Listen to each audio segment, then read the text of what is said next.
जानिए अमीर लोग अपने बच्चों को कौन से सीक्रेट्स बताते हैं जिनसे वे और भी अमीर बनते जाते हैं। वहीं मिडिल क्लास लोग अपनी सैलरी तक ही सीमित रह जाते हैं। दोस्तों, अगर आप अमीर बनना चाहते हैं तो इस किताब को जरूर पढ़ें।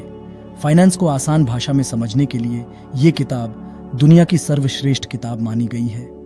किताब में अमीर लोगों के बहुत से सीक्रेट्स बताए गए हैं जिन्हें जानकर आप भी अमीर बनने की कोशिश कर सकते हैं। यहाँ इस किताब की समरी दी गई है। इस किताब को रॉबर्ट कियोसाकी ने लिखा है। इसमें उन्होंने अपने 2 पिताओं से जो सीखा था उसी के बारे में बताया है। उनके 2 डैड थे। पहले जो उनके असली पिता थे वो प्रोफेसर थे, फिर भी गरीब थे। उनके दूसरे डैड जो वास्तव में उनके दोस्त माइक के पिता थे, वो स्कूल ड्रॉप आउट थे लेकिन फिर भी रिच थे। आइए अब इस किताब की समरी पढ़ते हैं। इस किताब के 6 चैप्टर हैं जो किताब के 6 मुख्य सिद्धांतों पर आधारित हैं। आइए एक एक करके हर चैप्टर के बारे में संक्षेप में जान लेते हैं। 1. The rich don't work for money. जब रॉबर्ट 9 साल के थे तब उन्होंने अपने दोस्त माइक के पिता से पूछा कि रिच कैसे बना जाता है। रिच डैड ने कुछ बताने के बदले उन दोनों लड़की डाकों को अपने स्टोर्स की सफाई पर लगा दिया और हफ्ते के सिर्फ 20 रुपये देते थे। कुछ ही हफ्तों में रॉबर्ट निराश हो गए और चौड़ाच कर जाने लगे क्योंकि इतनी मेहनत करनी पीडीडीएच रही थी, वो भी इतने कम पैसों में। तभी उनके रिच डैड ने उन्हें पहला सबक दिया। अमीर लोग पैसे के लिए काम नहीं करते। वो चाहते थे कि रॉबर्ट जॉब की असलियत जान ले और खुद अपना सोर्स ऑफ इनकम ढूंढे। ज्यादातर जॉब्स ऐसी ही होती हैं। 9-5 काम करो और थोड़ी सी सैलरी ले लो। इससे रॉबर्ट को इंस्पिरेशन मिला। उसे यह भी पता चला कि जॉब कितना कम पे करती है और कितना उबाऊ काम करना पीडीडी देता है। उसके दिमाग में बिजनेस का आइडिया आया। उसने स्टोर की सफाई करते हुए देखा था कि वहां माइक की बहुत सारी पुरानी कॉमिक्स बेकार पड़ी ढी हुई थी। उसने माइक के साथ मिलकर उन्हें रेंट पर देने का प्लान बनाया। इस काम को मैनेज करने के लिए माइक की बहन को जॉब पर रख लिया गया। उनका बिजनेस अच्छा चल निकला। इस तरह रॉबर्ट ने 9 साल की उम्र में पहली कंपनी स्टार्ट कर ली। उसे पैसे भी मिल रहे थे और ज्यादा काम भी नहीं करना पीडीडीएच रहा था। अब उसे पैसों के लिए जॉब करने की जरूरत भी नहीं थी। 2.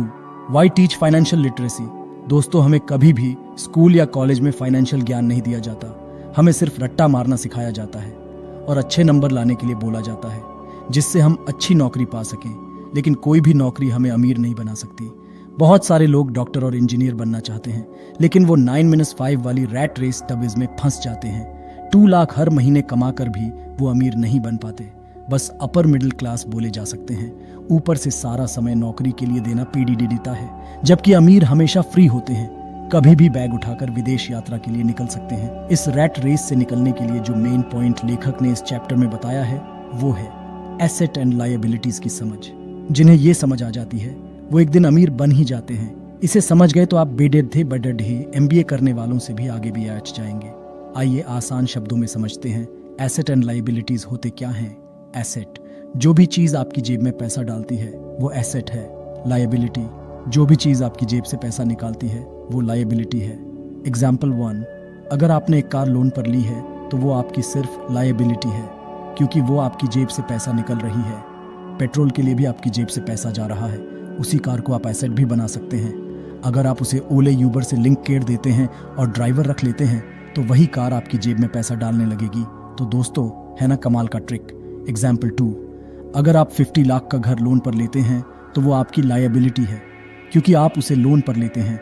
25 साल तक किश्त भरते हैं, वो भी ब्याज के साथ। इसके विपरीत अगर आप उस 50 लाख को एफडी और पीपीएफ में रखते हैं तो वही पैसा 10-15 साल में दुगना हो जाएगा। फिर आप जो घर लेंगे वो एक तरह से फ्री में होगा। फिर उस घर का कोई खाली कमरा आप किराए पर दे सकते हैं या एयरबीएनबी से लिंक कर सकते हैं। इस तरह से वो आपका एसेट हो जाएगा। तो देखा दोस्तों, ये सब स्कूल और कॉलेज में नहीं पढ़ाया जाता। एमबीए वालों को भी ये सब नहीं पता होता, इसलिए वे भी नौकरी ही कर रहे होते हैं। आइए अब देखते हैं एसेट कितनी तरह के होते हैं। लेखक ने निम्न 6 तरह के एसेट बताए हैं। 1.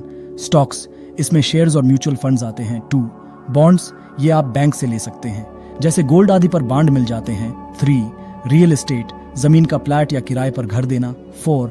नोट्स, जैसे किसान विकास पत्र या डाकघर की योजनाएं। 5. Royalties from intellectual property such as music, novels and patents, आप यदि कोई भी आर्टिस्टिक प्रोडक्ट बनाते हैं तो उस पर सारी उम्र रॉयल्टी मिलती है। 6. बिजनेस, ऐसा लेखक ने निम्न 6 तरह के एसेट बताए हैं। 1. स्टॉक्स, इसमें शेयर्स और म्यूचुअल फंड्स आते हैं। 2. बॉन्ड्स, ये आप बैंक से ले सकते हैं, जैसे गोल्ड आदि पर बॉन्ड मिल जाते हैं। 3. रियल एस्टेट, जमीन का प्लाट या किराए पर घर देना। 4. नोट्स, जैसे किसान विकास पत्र या डाकघर की योजनाएं। 5. Royalties from intellectual property such as music, novels and patents. आप यदि कोई भी आर्टिस्टिक प्रोडक्ट बनाते हैं तो उस पर सारी उम्र रॉयल्टी मिलती है। 6. बिजनेस, ऐसा बिजनेस जो आपके बिना भी चलता रहता है, जैसे वेबसाइट्स, ब्लॉग्स, ई कॉमर्स। तो दोस्तों, आप भी एसेट जमा कीजिए, लायबिलिटीज नहीं। बहुत से लोग पहली ही सैलरी में कार लेने के लिए भागते हैं। ये अमीर बनने के लक्षण नहीं है।